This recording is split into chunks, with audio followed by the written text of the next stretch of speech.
نحمدہ و نصلی علی رسولہ الکریم، اما بعد فاعوذ باللہ من الشیطان الرجیم، بسم اللہ الرحمن الرحیم، غیر المغضوب علیہم ولا الضالین، آمین، صدق اللہ العظیم۔ سورۃ فاتحہ کی یہ آخری آیہ مبارکہ ہے جس میں اللہ پاک نے ارشاد فرمایا ہے کہ نہ کہ ان لوگوں کا رستہ جن پہ اللہ غضبناک ہوا ہے اور نہ گمراہوں کا۔ اب یہ اس سے پہلے جو انعمت علیہم ہیں، یعنی دو رستے ہیں، ایک رستہ جن پہ اللہ نے اپنا انعام اور فضل فرمایا ہے، اور دوسرا وہ رستہ ہے جس رستے پہ اللہ کا غضب ہوا ہے۔ یعنی یہ دو رستے ہیں، اس کے علاوہ کوئی تیسرا رستہ ہے ہی نہیں کہ یا تو آپ صراط مستقیم اگر چاہتے ہیں تو پھر انعمت علیہم کی پیروی کرنی پڑے گی، تو اگر یا تو صراط مستقیم انعام یافتہ لوگوں کا رستہ ہے، یا دوسرا رستہ وہ رستہ ہے جو گمراہوں کا رستہ ہے، جن پہ اللہ غضبناک ہوا ہے، یعنی ابلیس کا رستہ ہے۔ اب ہم نے اس چیز کا تعین کرنا ہے کہ اب ابلیس کا جو رستہ ہے وہ رستہ گمراہوں کا رستہ ہے۔ اب ابلیس کا ہم ان کی زندگی کا جائزہ لیں تو وہ سب سے بڑا مقرب تھا، اللہ کا قرب والا تھا، عبادت اور ریاضت اور زہد سے اس نے اپنے آپ کو اتنا آگے کر لیا کہ وہ فرشتوں کا، ملائکہ کا استاد بن گیا۔ لیکن نماز، روزہ، بندگی، یہ ساری چیزیں ایک جگہ پہ، لیکن جب یہ ساری چیزیں، اس کا اپنا علم جب اللہ کی بارگاہ میں پیش ہوا اور آدم کو نہ سمجھ سکا تو پھر اللہ نے وہ سارے کا سارا علم اس کے منہ پہ مارا اور اس کو کہا فخرج منہا لعنت الی یوم الدین، یعنی آخرت تک تمہارے اوپر لعنت رہے گی۔ اور اللہ نے فرمایا میں تمہیں، اس نے کہا کہ میں اللہ کے رستے صراط مستقیم پہ بیٹھوں گا۔ یہ قرآن کریم میں جو کئی جگہ پہ اللہ پاک نے آدم علیہ السلام کی تخلیق کا ذکر فرمایا ہے، آدم علیہ السلام کے سجدے کا ذکر فرمایا ہے، اس جگہ پہ اس نے کہا کہ میں صراط مستقیم پہ بیٹھوں گا اور ابن آدم کو، اس کی اولاد کو گمراہ کروں گا اور تیرے تک نہیں پہنچنے دوں گا۔ یعنی اس سے یہ چیز ثابت ہو گئی کہ جو رستہ صراط مستقیم ہے، صراط مستقیم انعمت علیہم کا رستہ ہے، اور صراط مستقیم پر ہی ابلیس بیٹھا ہوا ہے۔ اب یہ سب سے بڑی بات ہے اور یہ بڑا باریک نقطہ سمجھنے والا ہے کہ صراط مستقیم انعمت علیہم کا رستہ ہے اور اسی رستے پہ ابلیس بھی بیٹھا ہوا ہے۔ اب یہ بڑی قابل غور بات ہے کہ یعنی اگر آپ اپنے آپ کو سمجھ رہے ہیں کہ میں صراط مستقیم پہ چل رہا ہوں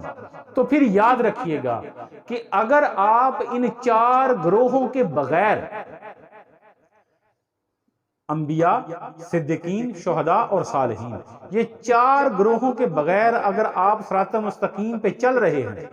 تو پھر یہ اپنے ذہن سے خیال نکال دیں کہ آپ صراط مستقیم پہ چل رہے ہیں، کیونکہ ابلیس صراط مستقیم پر ہی بیٹھا ہے اور اس نے اللہ کو یہ چیلنج کیا ہوا ہے کہ اے میرے رب، میں اس آدم اور آدم کی اولاد کو آپ تک نہیں پہنچنے دوں گا۔ جب وہ بیٹھا ہوا ہے صراط مستقیم پہ تو مجھے یہ بات بتائیں کون ہے، اگر ہمارا باپ آدم وہ اس کے بہکاوے میں آ کے جنت سے نکالا جا سکتا ہے تو ہم تو پہلے ہی جنت سے نکلے ہوئے ہیں۔ ہم اس جنت پہ پہنچنے کے لیے، اس جنت کو حاصل کرنے کے لیے کیسے ابلیس کا مقابلہ کریں گے؟ ہمارے باپ آدم علیہ السلام اللہ کا قرب لیا، فرشتوں پہ فضیلت اللہ نے عطا کی اور جنت میں رہ رہے تھے، تو ابلیس کا مقابلہ نہ کر سکے۔ ابلیس کی جو غلطی تھی، جو اس نے ورگلایا تھا جناب مائی حوا کی صورت میں، تو وہ سلپ ہو گئے۔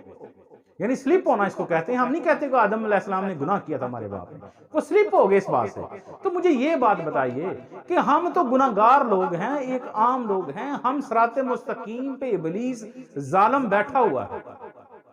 ہم صراط مستقیم پہ چلیں گے؟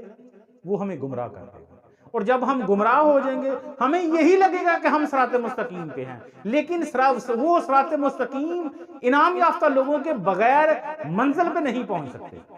وہ غیر المغضوب علیہم ولا بن جائے گی کہ جب معاشر والے دن لوگ اٹھیں گے تو اللہ فرمائے گا میں نے تم لوگوں سے کہا تھا کہ ان لوگوں کا رستہ لے کے میرے تک پہنچو، کیونکہ ابلیس نے پہلے دن ہی اس پہ اس کو قبول کر لیا تھا، الا عباد اللہ المخلصین، کہ جو تیری خالص عبادت والے بندے ہیں ان پہ میرا بس نہیں چلے گا. یعنی یہ خالص عبادت والے بندے انبیاء ہیں، صدیق ہیں، شہداء ہیں، صالحین ہیں. تو جب صالحین کے یہ چار گروہ جو ہیں جو اللہ کے قرب والے ہیں، جب ابلیس نے آدم علیہ السلام کو سجدے کا انکار کیا تو اللہ نے کیا کہا کہ کیا تم ان اعلی ام کنت من العالین، اپنے آپ کو اعلیٰ درجے والوں میں سے سمجھتے ہو؟ اس نے کہا نہیں، میں اپنے آپ کو اعلیٰ درجے والوں میں نہیں سمجھتا.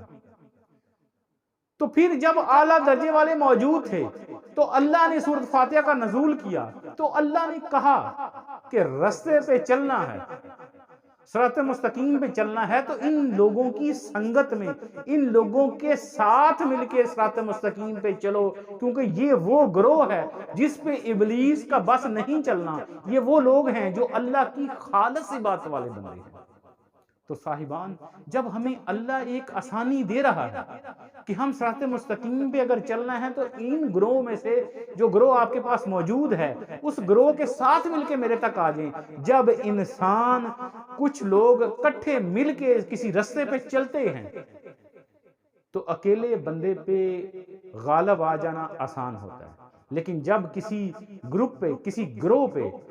انسان کسی قافلے پہ ابلیس حملہ آور ہوتا ہے تو اس کو پتا ہے جو اس کا سربراہ ہے میرا مقابلہ ڈائریکٹ اس کے ساتھ ہونا ہے. تو اس نے تو پہلے دن یہ بات کہہ دی تھی کہ تیرے خالص عبادت والے بندوں پہ میرا بس نہیں چلنا. اب یہی کنفیوژن ہمارے دماغوں میں اور ہمارے علماء نے لاشعوری میں یہ چیز، یہ کنفیوژن کر دی ہوئی ہے کہ یہ اللہ کے رستے پہ چلنا ہے تو کسی کی ضرورت نہیں، ہمارے پاس قرآن ہے، ہمارے پاس شریعت ہے، ہمیں کسی چیز کی ضرورت نہیں. تو پھر اللہ نے کیوں سورۃ فاتحہ میں کہا، اور ابلیس نے بھی اس چیز کو قبول کر لیا کہ میں خالص عبادت والے بندوں پہ میرا بس نہیں چلے گا. تو پھر ہم کیوں اکیلے اس رستے پہ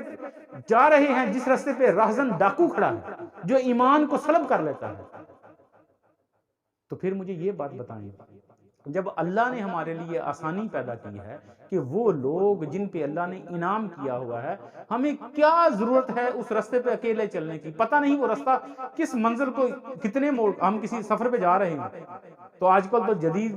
دور ہے، ڈائریکشن وغیرہ نیٹ پہ ڈائریکشن وغیرہ لگا کے ہم پہنچ جاتے ہیں منزل پہ آسانی. تو وہ بھی تو ایک راہبر ہے. یہ ڈائریکشن جو گوگل میپ میں ہم دیکھتے ہیں یا مختلف ایپس میں ہم دیکھتے ہیں تو وہ بھی تو ہمارے لیے ایک راہبر کی صورت اختیار کرتا ہے. یہ انعمت علیہم راہبری فرماتے ہیں. کیا وہ ہمارے ساتھ مل کے، ہمارے ساتھ شامل ہو کے ہم اللہ کے رستے، اللہ کی محبت کے رستے پہ صراط مستقیم پہ چل رہے ہیں. ہمارے اوپر ابلیس کا بس نہیں چلے گا. یہ کسی قبر پرستی کی تبلیغ نہیں کرتے، یہ کسی ایسی چیز کی یا کسی ایسے رب کا تعارف نہیں کرا رہے کہ جو غیر ہے. یہ اس رب کے نائب، اس رب کے مقرر کردہ بندے ہیں کہ جن کو اللہ نے اپنا قرب عطا کیا ہے. تو ہم ان کے ساتھ مل کے اس رستے پہ آسانی پہ چل سکتے ہیں. یعنی ایک چیز صاحب کہ انعام والے لوگوں کے ساتھ ملیں گے تو صراط مستقیم آسان رہے گا. تو جب انعام والے لوگوں کی سنگت کو چھوڑ دیں گے، ہم کہیں گے کہ ہم کسی کے مقلد نہیں ہیں، ہمارے لیے شریعت بھی سامنے ہے، تو پھر آپ کا سامنا ابلیس سے ہوگا. جب ابلیس سے سامنا ہوگا تو پھر یہ اپنے آپ میں پرکھ لیجئے کہ کیا ابلیس کا مقابلہ کر پائیں گے یا آپ کو ابلیس اس وہم میں ڈال کے گمراہی والے رستے میں چلا دے. اس لیے صاحبان اس چیز کو غور کیجئے، سوچئے، سمجھئے. جیسے ہم دنیا کے کسی کام کے لیے اتنی غور فکر کرتے ہیں کہ دنیا میں کسی کاروبار کو شروع کرنا ہے تو اس میں ہم نے پیسے انویسٹ کرنے ہیں تو ہم 100 لوگوں سے مشورے کرتے ہیں، سوچتے ہیں، سمجھتے ہیں، پھر اس میں اپنی انویسٹمنٹ ڈالتے ہیں. تو جب دین اور ایمان انویسٹ کسی جگہ پہ کرنا ہو تو پھر یہ یاد رکھ لیجئے، یہ سوچ لیجئے کیا ہم جس جگہ پہ ایمان انویسٹ کر رہے ہیں وہ صراط مستقیم ہی ہے، وہ اللہ کے نائب ہیں، وہ اللہ کے قرب والے بندے ہیں.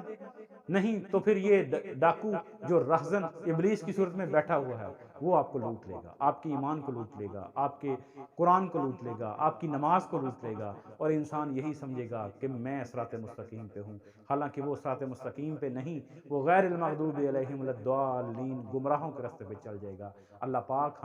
ہم مسلمانوں کو سرکار دو عالم کے صدقے اور انعام یافتہ لوگوں کے صدقے اللہ ہمیں صراط مستقیم اور انعمت علیہم کی سنگت میں شامل ہو کے چلنے کی توفیق عطا فرمائے۔ وما علینا البلاغ المبین۔